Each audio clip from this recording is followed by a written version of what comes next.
Hey guys, Level Cap here, and today we're going to be reviewing the Selbstlader 1906 Sniper. This is the Tier 2 Level 10 weapon, or the second unlock beyond the first Level 10 medic rifle that you can get. Takes quite a while to get. Obviously, first you need to unlock the basic 1906, and then after that you need to get 300 kills with the weapon and 25 rifle-fired grenade kills. 300 kills can take you quite a while. I did 95% of it during a 4-hour stream, so it's certainly doable in a day. It's just going to take you like a long time. You're going to have to focus on one weapon for probably about 4 hours.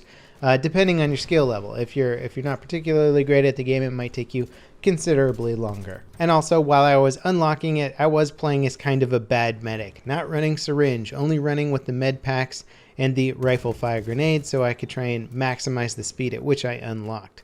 So that's just one thing to keep in mind. The assignment required rifle fire grenades, not revive, so unfortunately that's how DICE wants me to play the game. So anyway, I've got the weapon now. Admittedly, this is one of the guns I was more excited to unlock because the 1906 is a difficult weapon to use, primarily because if you miss any of your shots, you don't get the kill. It's got 5 rounds in a magazine, and you have to hit 3 of those shots if you want to get a kill. If you get a headshot in there, it can be 2 shots, but still getting a headshot with this weapon is not the easiest thing ever.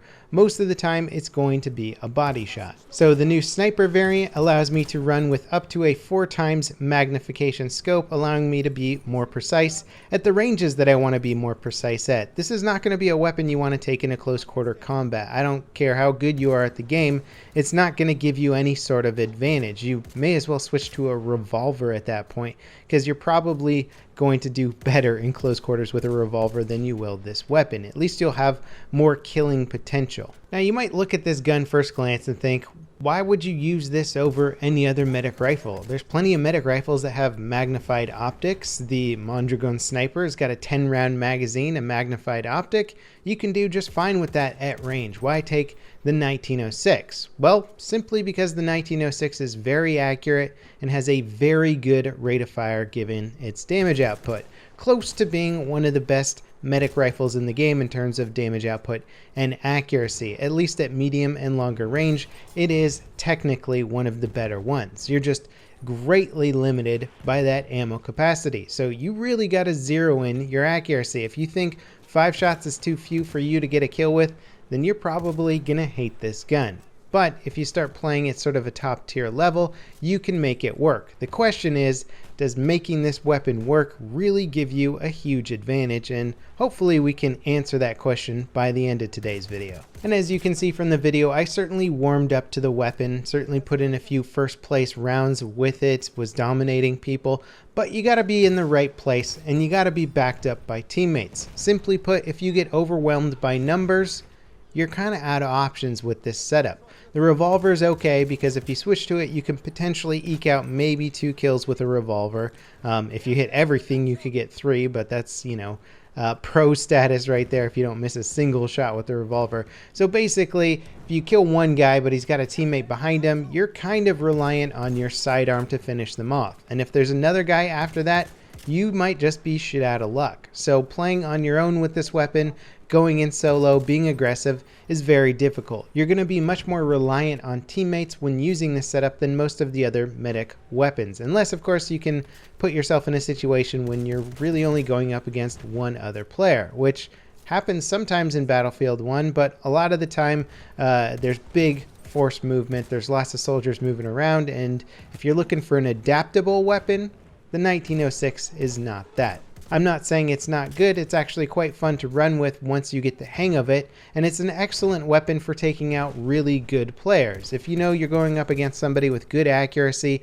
has a powerful weapon, and they're going to kill you quickly, the 1906 might actually be capable of killing them first. And so that's where the real power comes from. If you're going up against top tier players, then this isn't a bad weapon to have in a 1v1 scenario.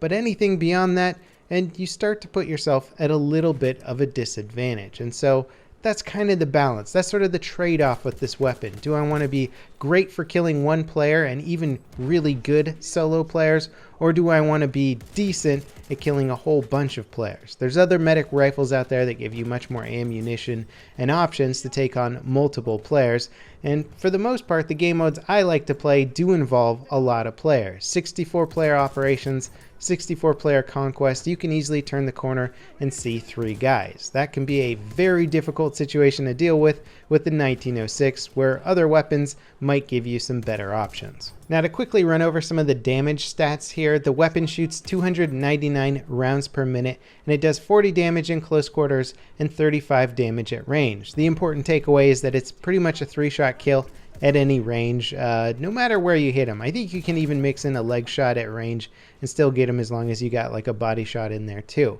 But the thing with this is that it shoots 299 rounds per minute, which is good for a self-loading rifle. But if you compare it to the 1911, that also shoots 299 rounds per minute and is also a 3-shot kill with a much bigger magazine and faster reload than this gun. So for close quarter combat, if you're running with a 1911 sidearm, it's quite literally the better option. It's got better hipfire too.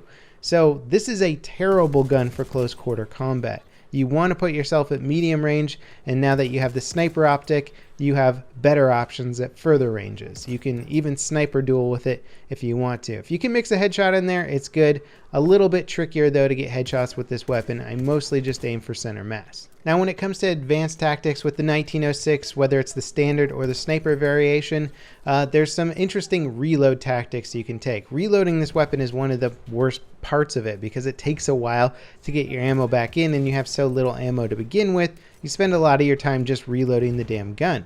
So if you shoot 4 shots at an opponent and get the kill, but you see a secondary following up, and you still want to try and reload with your primary, it sometimes makes sense just to shoot off that last round. Instead of shooting off 4 rounds and then reloading to save that last bullet, go for the full clip reload. It's faster than individually loading those 4 rounds, and you'll be able to get a full mag and engage the next opponent faster. So keep that in mind when you're using that weapon. When does it make sense to go for all 5 rounds? In fact, if you see somebody at medium range and you just start to engage with sort of a spam fire technique, make sure you shoot off all 5 rounds. You'll reload the next one much faster, especially if you're in a danger situation. So to kind of wrap things up or do a general overview of the 1906 and why some people like it so much, it is statistically the best medic rifle at medium and further ranges. It's got excellent muzzle velocity. It's got very low recoil. Now it has a magnified optic.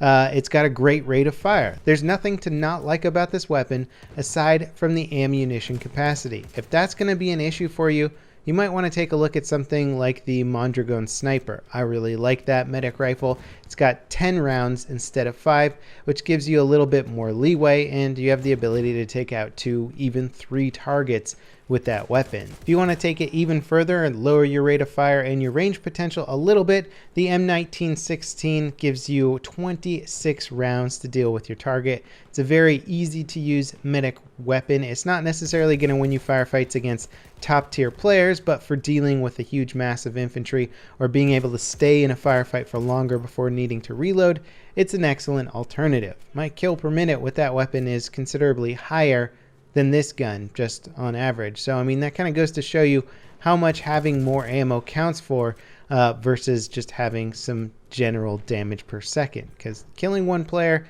doesn't mean a whole lot in a 64 player game sometimes. Often it can be your death sentence or mean that you're just going to have to shoot and run away and try and reload before your next engagement. It slows you down, but if you can play within that sort of narrow space of needing to get 1 kill, retreat, get 1 kill, retreat, then you might really enjoy this playstyle. Anyway, is it worth spending the time to unlock this weapon? Well, that's really for you to decide. For me, I think it was worth it. I enjoy having this as one of the better long-range medic rifles out there, but if you're not a particularly big fan of the medic or you have trouble with accuracy, then I would say no. As always, guys, thanks for watching. If you want to see my reviews of the other level 10 tier 2 weapons, I've got some links in the video description, and I'll be working on the last one in the near future. I'll see you guys next time. This is Level Cap signing off.